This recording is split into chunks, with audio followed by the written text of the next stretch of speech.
Quand la Bible dit marcher par l'esprit, c'est-à-dire prier. Jésus pouvait dire aussi à ses disciples, il dit veillez et priez afin que vous ne tombez pas en tentation. Il dit l'esprit est disposé, la chair est faible. La chair vous fait faire ce qu'elle veut si vous ne priez pas. L'opposé des désirs, des passions de la chair, c'est la prière. Mais la prière sans cesse. C'est pourquoi il a dit veillez et priez. Quand on dit veiller et prier, c'est pas forcément passer des nuits sans dormir. Veiller et prier, ça veut dire prier tout le temps. Ça veut dire veiller sur la prière. Ça veut dire veiller à prier. Ça veut dire soyez tout le temps en prière. Paul le dit littéralement en disant priez sans cesse. Comment est-ce qu'on n'est pas passionné des choses? C'est en étant passionné de Christ. Passionné par quoi? Par le moyen de la prière. Tu es toujours en prière.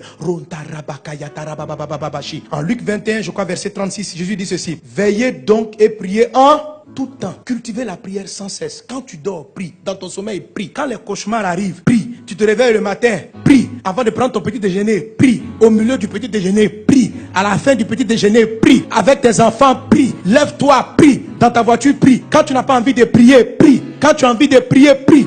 Prie, prie. Alléluia, prie.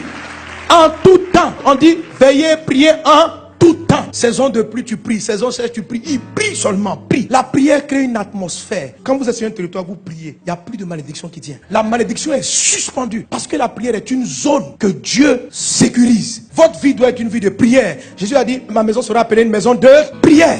Et qui est la maison de Dieu? C'est ton corps. Qui est la maison de Dieu? C'est l'église. Ça doit être une atmosphère de prière. Vous savez, mes amis, les disciples ont vu Jésus marcher sur la mer. Ils n'ont pas demandé à Jésus, apprends-nous à marcher. Ils ont vu Jésus ressusciter les morts. Ils n'ont jamais dit à Jésus, apprends-nous la résurrection. Ils ont vu Jésus guérir des malades. Ils n'ont jamais dit à Jésus, apprends-nous à guérir les malades. La seule fois, ils ont demandé à Jésus de leur donner un coup. Apprends-nous à prier. Nous, on ne sait pas prier. Apprends-nous à prier. Parce qu'ils avaient compris une chose. Que le secret de la vie surnaturelle de Jésus, ce n'était pas de faire des prodiges. C'était la prière. C'est dans la prière que le ciel se révélait sur la terre. Qu'on sortait de tout ce qui peut être malédiction. Prie en tout temps. Il y a des fois la chair n'a pas envie de prier. Quand elle n'a pas envie de prier, c'est là même qu'il faut prier. Elle veut dormir, puis tu pries. Même dans le sommeil, tu pries. Tu te réveilles, tu es en forme, tu pries. Tu as sommeil, tu pries. Prie. Prie. Ne justifie rien. Les disciples disent on a sommeil. Jésus dit je m'en fous. Priez. On dit mais nous on a sommeil. Laisse-nous dormir 30 minutes. On ne dort pas. Priez. Il dit mais comment on va faire? Il dit la chair est faible, l'esprit est disposé. Donc priez. Priez en langue. Priez en esprit. Prie. Dis à ton voisin prie. Tous les hommes spirituels, tous les gens de victoire prient. Et c'est la prière qui prend le temps, qui amène tous ceux qui sont dans votre entourage à être sous bénédiction. C'est comme ça que vous faites transiter la bénédiction qui est en eux. Quand vous priez, les gens qui travaillent avec vous, votre mari, si tu pries, la malédiction ne peut pas le toucher. Quelles que soient les réclamations de ses parents, toi ta maison est devenue une maison de prière. Lui il a un problème dans sa vie. Ton chauffeur, tu pries dans les voitures que tu achètes. Tu pries dans ton magasin. C'est la chair qui va te dire, il ne faut pas prier, que les gens vont te prendre pour un fou. Quelle affaire de fou. Prie, sois fou même, prie. Ta nouvelle boutique tu ouvres, tu dis les gars, on commence par la prière.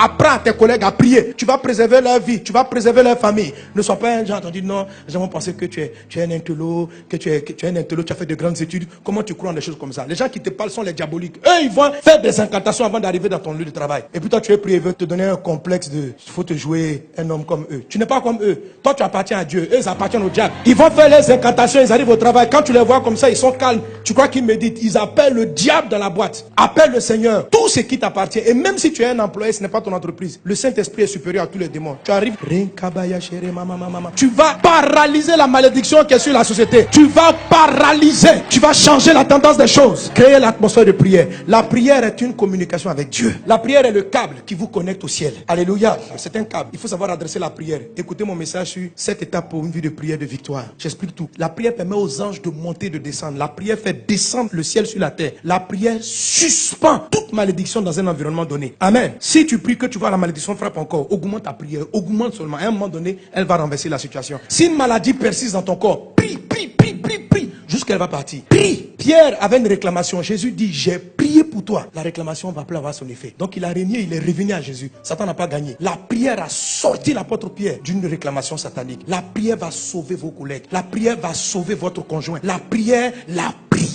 C'est pourquoi le pire ennemi de la chair dans ta vie, c'est ta vie de prière. La chair n'aime pas la prière. Quand tu vas prier, elle va te combattre. Mais il faut prier. Il faut remplacer toutes tes passions par des heures de prière. Amen. Alléluia. Que Dieu vous bénisse abondamment. Que sa grâce soit avec toi.